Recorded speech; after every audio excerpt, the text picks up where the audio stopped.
chase people around the room. So if you've got a question, if you could please wait for the mic to arrive before you speak. We can that way.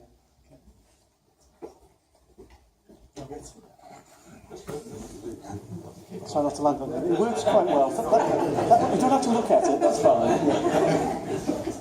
So I like what you said at the end about how eventually the ultimate aim has to be to rejoin the EU. I mean, I think the big difference in the referendum was seeing the age differences. You see the 60 plus the most Eurosceptic, 18 to 24 the most pro-Europe, seems to be the age of around sort of mid-30s, you became more likely to be a leader than a Remainer.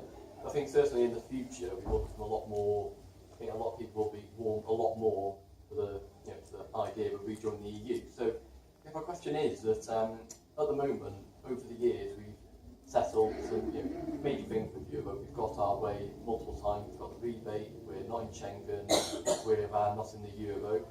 So massive things that incredibly unlikely to get those things in the first place. My question is that in a few decades' time, if we do say we want to rejoin, what do you think the likelihood is that we could have any special treatment apart from re-signing ECHR, joining the Euro, joining Schengen, paying massively more amounts of money to the European budget? Yes, please. It's a really excellent question.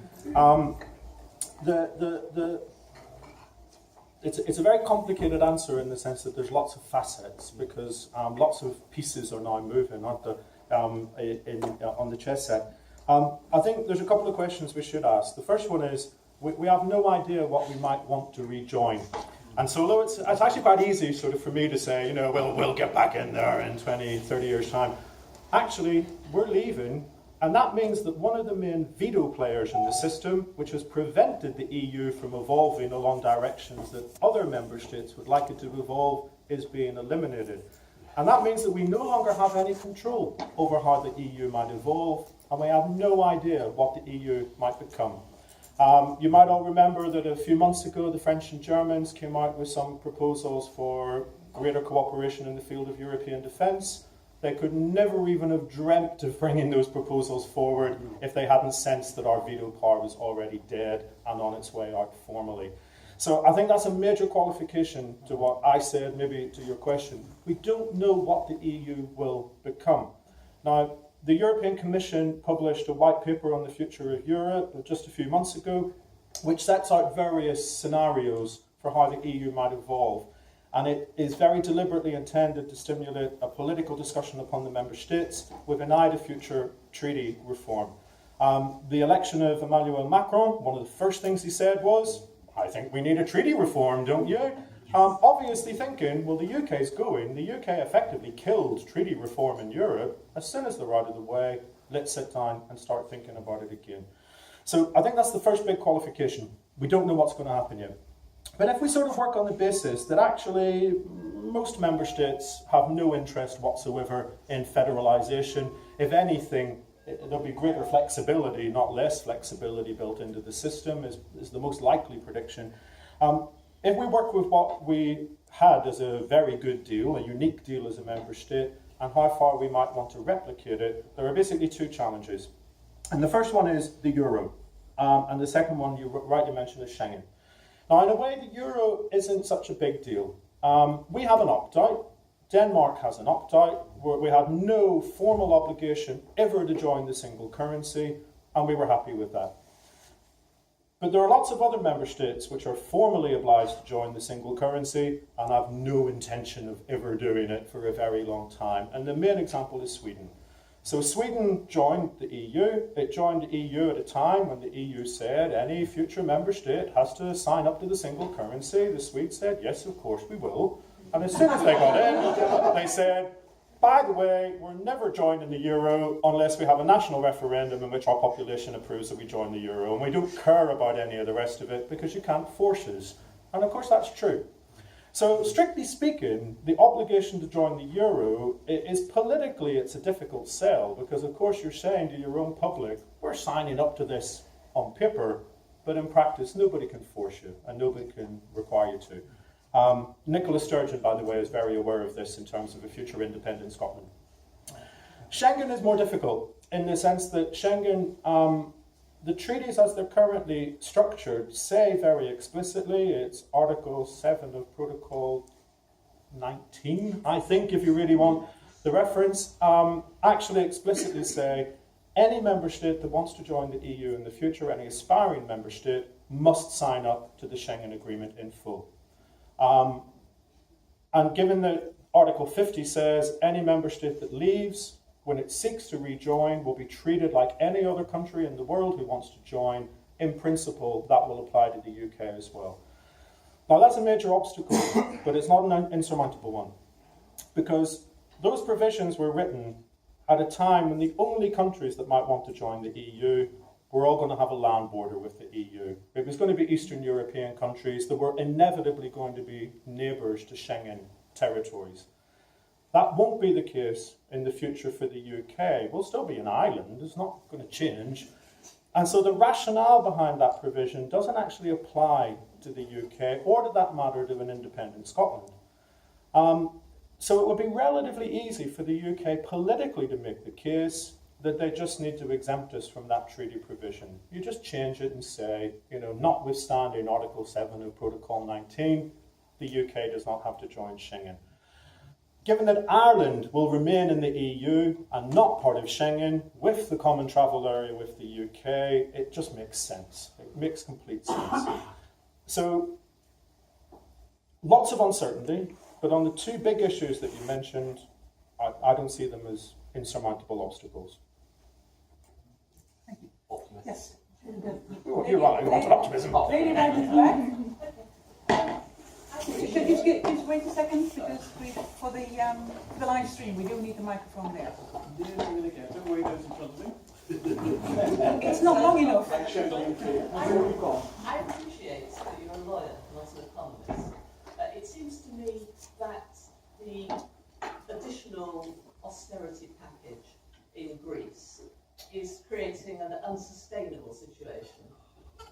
I don't know what will happen next, but I don't think the situation we have now can continue. Would you care to comment on the impact of Greece's role in the EU on these issues? I know very little about economic and monetary union. I know very little about economics. If one of the main messages that I've been trying to get out over the past year or so is people who don't know what they're talking about shouldn't have strong opinions about it. I don't think it's very appropriate for me to answer the question.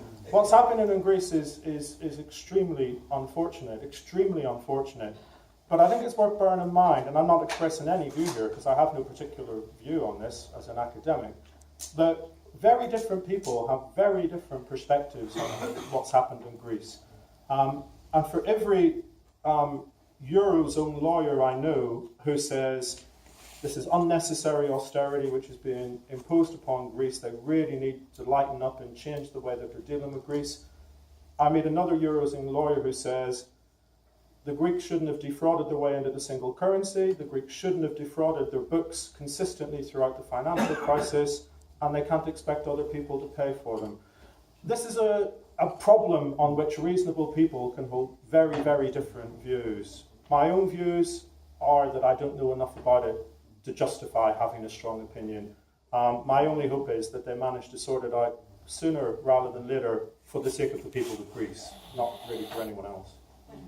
The gentleman with the red T-shirt, I think, was next, and then after that, the gentleman next to him. You mentioned the common travel area with Ireland and the islands. Where do you think that's going to go? Okay.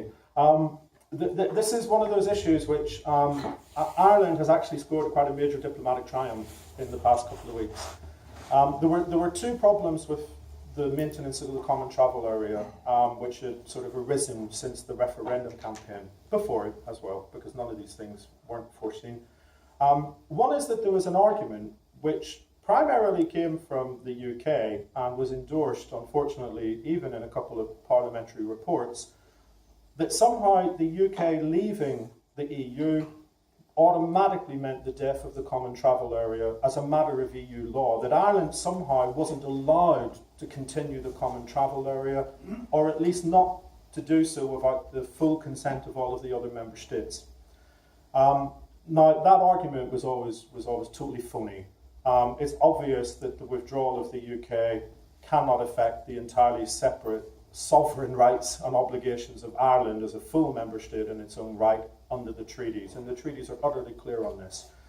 Ireland, in the negotiating directives which were adopted just earlier this week, clear as day, the EU will respect any bilateral agreements or arrangements, such as the common travel area between Ireland and the UK.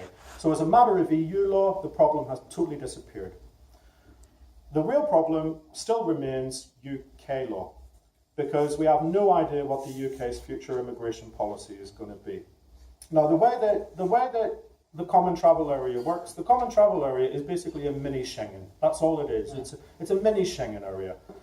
And the way that any common travel area works, whether it's Schengen or the one between the UK and Ireland, is that you construct sufficiently coordinated external border controls so as everyone within the zone feels comfortable about getting rid of the internal border controls. Because you basically know that no matter where you try to enter the territory from, you're pretty much being treated in the same way, and then once you're inside, you can move around at will without having to worry about it.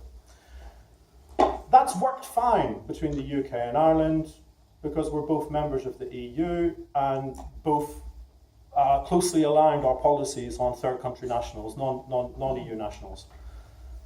If in the future the UK keeps immigration rules for the rest of the world, which are roughly the same as they are now, the system can take a bit of tolerance, then there's no problem. If the UK adopts appreciably more restrictive immigration rules, either for EU nationals or for anyone else in the world, then the system comes under pressure. And that's when you have what we call the problem of the soft underbelly. The UK puts more restrictions in place, Ireland either won't or can't, and then you can enter Ireland and then circulate into the UK, and that becomes a problem. Now, we don't know the scale of the problem yet because we don't know what the UK's immigration system is going to be.